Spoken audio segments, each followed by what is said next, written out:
Aloha family, Spencer-Mack here. Excellent topic today. We're just hitting all the taboos. My belief in God, psychedelics, and now sex. More specifically, the concept of cultivating the yang, the sexual energy, that primal drive. Now, one of our brothers wrote, he's been cultivating his own practice. He's doing like breath work, pranayama, qigong, physical training, and he's finding he's building an excess of yang energy. Can totally relate to this. This is his reflection. How do you deal with excessive yang sexual energy? How do you channel this primal force? As I have found myself often being overwhelmed by too much of it, which could lead to some frustration if I'm not able to channel it correctly. To channel it correctly, what is that exactly? There's so many different perspectives on how we can use this energy, how it is best used, and there's some really strong judgments against it. Unfortunately, our society has such strong judgments and taboos against sexuality in general that it causes all sorts of distortions in our sexual expression. We need to come to terms with our nature. Camera died. We need to come to terms with that nature, and that passion is an innate part of who we are. And we need to love and support that and learn what is the most vitalizing, most truthful expression and use of that energy. So you definitely notice that when you get your life on track and you got a nice stack of practices like this brother does, you'll start building a lot of force, a lot of life force. And that's gonna lead you to have a stronger drive for sex, for women, for partnership, as well as for dominance in business or as a hunter or as an athlete. You're gonna cultivate more creative force, a stronger drive to go and act on the world. So that can come out in so many different ways. So that is like the baseline answer for that. If you're cultivating this strong yang drive and you're having trouble learning how to direct it, get more clarity on what it is you want in life. Because you could drive it into your business, you could drive it into your physical training, you could drive it into your creativity or your music. It is an energetic force of creation. What do you want to create?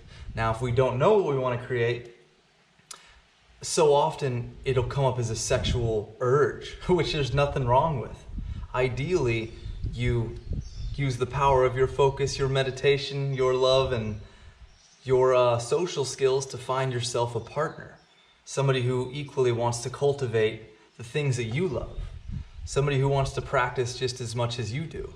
Because a great practice to add onto that stack would be Tantra, would be a co-creative couples cultivation of present moment awareness through breath, through sensation, through meditation. That would be a great use to cultivate this energy even further. Now, if you don't have that, I know there's some really strong perspectives and judgments about like no fap, not jacking off, not ejaculating, not orgasming. And there's some ancient perspectives, like in traditional Chinese medicine or the Chinese perspective, that you want to cultivate your seed because you'll build up more and more life force, you'll have more power as a human being.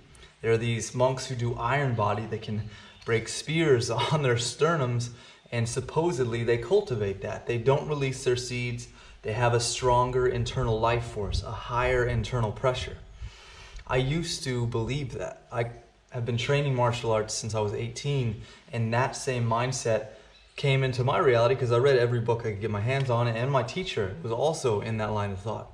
So I've spent extensive periods of no fap or not ejaculating, and 6 months being the longest I ever went. I've also spent years on 1 month intervals.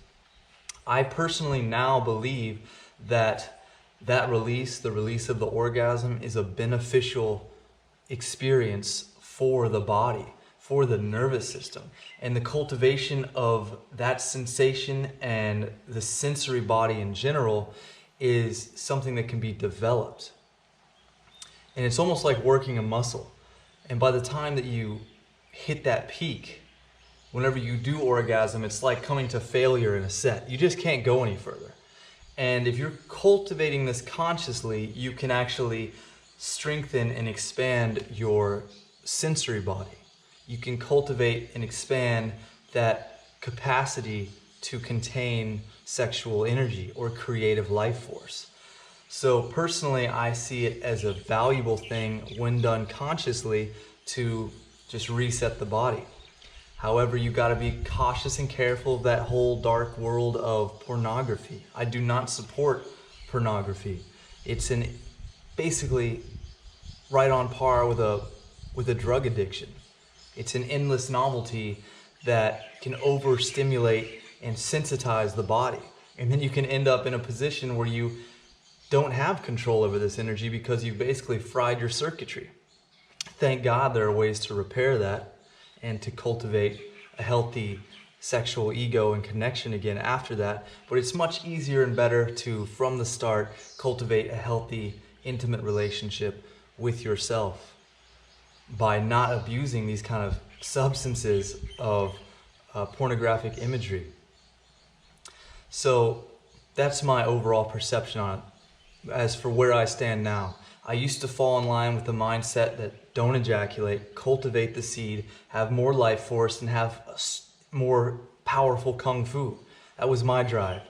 Now I'm more in the mindset of, I love my girlfriend, I love my partner, and I love our Tantra and our ability to dance there together and to learn how to expand our capacities to experience pleasure.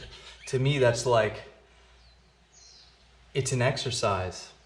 As like I was saying, you're cultivating the muscle, but you're cultivating the sensory body. And you can expand it and become more and more sensitive and have a higher and higher capacity to experience pleasure. So I'm not in any way trying to restrict myself from the use of that energy or the expression of that energy. And I've not found any kind of negative repercussion as for my health. They take this with a grain of salt, but they actually have done animal studies. Fascinating things with animals, men being animals. If you take a rat and you put it in a cage with a female rat, they're gonna have sex. And maybe they'll do it a couple times, but eventually the rat's gonna get bored. If you keep putting new female rats in the cage, he'll literally keep fucking until he exhausts himself. That's animal nature. That's the truth of the drive inside of the man. So another experiment on rats, grain of salt, is that they've tested the lifespan of rats who conserved or never ejaculated, and then tested it against rats who were chronically or repetitively releasing. And there was no difference in lifespan or health. I want to say there might have been some small minor benefit on the side that was ejaculating or had a higher frequency of mounting, as they term it. But there was no detrimental effect. I can't say, who knows the absolute truth. All you can know is through your own experience how it affects you. So when it comes to the cultivation of that sexual energy, ultimately you have to study yourself. Once again, it always comes back to you and your own reflection. That's my perspective right now. I love my perspective because I get to cultivate it. One of the strongest drives that I had in my life with one of the most beautiful women. I'm stoked about that. So, to each their own.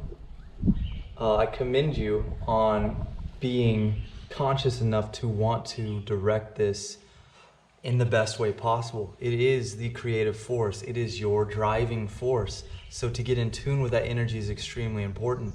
Probably just like food, fasting from it from time to time is very beneficial, just to get a higher degree of sensitivity to it and how it affects your body. What does that drive feel like? What does that urge feel like? Where does that energy center? Where does it stand from? And ultimately, I think it's your own judgment of it that will affect the outcome. If you feel bad about it, it's going to have a negative impact on you. If you feel good about it, it's going to enliven and support your longevity. So there you go. That is my perspective on the topic of cultivating the yang, the sexual life force.